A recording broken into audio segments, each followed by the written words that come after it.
देशभक्त शब्दावर आक्षेप असणारे देशद्रोही असल्याचं म्हणत उद्धव ठाकरेंनी फडणवीसांवर पलटवार केलाय। उद्धव ठाकरे भाषणात सुरुवातीला हिंदू शब्द वापरत नाहीत अशी टीका TV9 मराठीला दिलेल्या मुलाखतीतून फडणवीसांनी केली होती। त्यावर ठाकरेंनी फडणवीसांना प्रत्युत्तर दिलंय।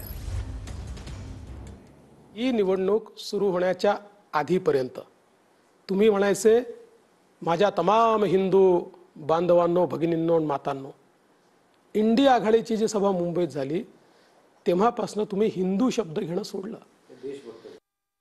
हिंदू का सोडलं? देशभक्त म्हणायला आमची हरकत नाही आहे। हिंदू का सोडलं?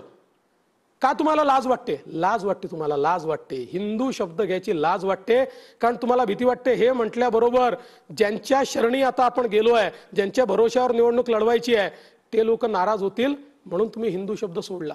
म्हणून मी सांगतो, नकली कुठे म्हटलं जातं माहिती आहे? इथे नकली पण आहे।